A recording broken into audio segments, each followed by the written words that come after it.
व्यक्तिमत्व ठरवलं जातं. अगोदर लोक खालून वर पाहतात, वरून खाली पाहत नाहीत. म्हणजे लोक अगोदर तुमच्या खाली काय आहे हे पाहतात, तुमच्या पायात काय आहे ते पाहतात आणि त्याच्यावर तुमची किंमत ठरवली जाते.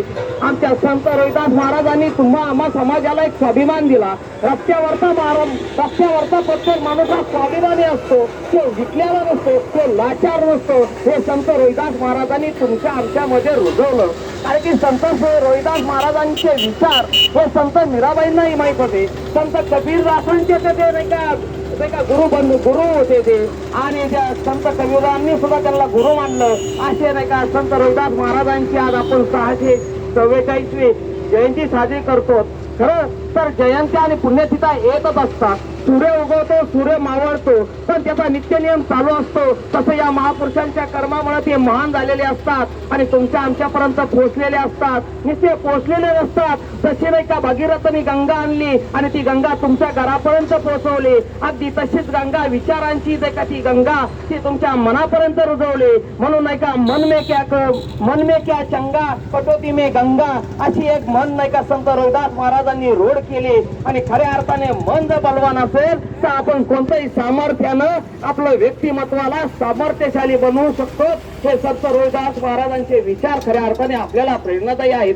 म्हणून आज चर्मोद्योग समाजातील जे युवकांनी आज ही जयंती खऱ्या अर्थाने साजरी करण्याचा एक ध्यास घेतला. भागवत सर मला 15 दिवसापासून म्हणतात आपल्याला अशी पद्धतीची जयंती साजरी करायची आहे, पण शासनाने दिलेल्या नियमानुसार आपल्याला जयंती साजरी करावी लागेल. भागवत सर आंबेडकर सरांचे युवक जर या नाही का समाजाला जागृती देण्याचं काम करत असतील तर आपल्यासारख्या ज्येष्ठ समाजातील नाही का नागरिकांनी त्यांना पाठिंबा देऊन त्यांना बळ देण्याचं काम करावं लागेल. कारण की गीतेमधला संदेशच आहे संघ शक्ती युगे युगे. एकट्याचं बळ आणि सामूहिक बळ म्हणजे ती एक वज्रमुठ तयार होत असते. आणि या वज्रमुठीला आपल्याला बलवान बनवायचं असेल तर आम्हाला प्रत्येकाला एक व्हावं लागेल. आणि नाही का आमच्या संत रविदास महाराजांनी जो मानवतेचा संदेश दिला तळागाळातल्या समाजापर्यंत जाण्याकरता हा संदेश आम्हाला मानवतेचा कुठेतरी आम्हाला पोहोचवण्याचा प्रयत्न करावा लागेल.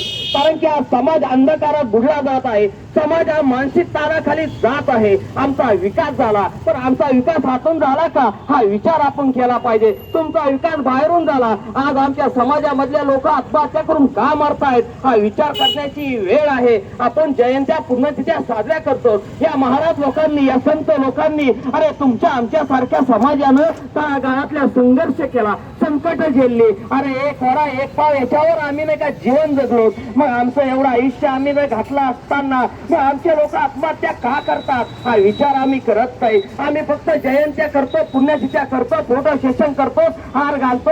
ह्याच्यापेक्षा आम्ही काय केलं पण माझ्या समाजातल्या बांधवांना आपण सांगितलं पाहिजे. आपण कुठेतरी नाही का हे गोष्टी थांबवल्या पाहिजे. अरे मानसिक ताण असेल तर तुझ्या जवळच्या मित्राला सांग, तुझ्या जवळच्या नातेवाईकाला सांग. तुझा प्रॉब्लेम तुझा सॉल्व्ह होणार नाही. गीतेमधला संदेश आहे ना भाई, उद्धरता आत्मानाम. तुझा उद्धार तुला करायचा आहे ना. दुसरा तिसरा कोणी तुमचा उद्धार करायला येणार आहे का? नाही ना. मग स्वतःचा उद्धार करायचा असेल तर स्वतःचं सामर्थ्य ओळखावं लागेल. आणि स्वतःचं सामर्थ्य ज्याला ओळखता येत नाही जे दुसऱ्याच्या कुबड्यावर चलतो एक दिवस नाही का त्याच्या पायाखालची जमीन सरकल्याशिवाय राहणार नाही. म्हणून प्रत्येकाला ठरवायचं आहे मला संतांच्या विचारावरती भक्तीचा आधार घेऊन श्रद्धावान बनवायचं असेल. आणि श्रद्धा सुद्धा हेच बहान करण्याचं रहस्य आहे.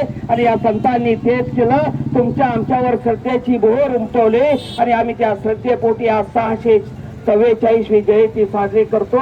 खऱ्या अर्थाने हे आपण जयंती साजरी करत असताना एवढे सगळे विचार तुम्ही माझे ऐकून घेतले त्याबद्दल मी तुमचे सर्वांचे धन्यवाद व्यक्त करतो. आणि मला बोलण्याची नाही का भागवत सरांनी जी संधी दिली त्याबद्दल मी त्यांचे आयोजकांनी जे मला बोलण्याची संधी दिली त्याबद्दल त्यांचे मी नाही का आभार व्यक्त करतो. जय हिंद, जय महाराष्ट्र.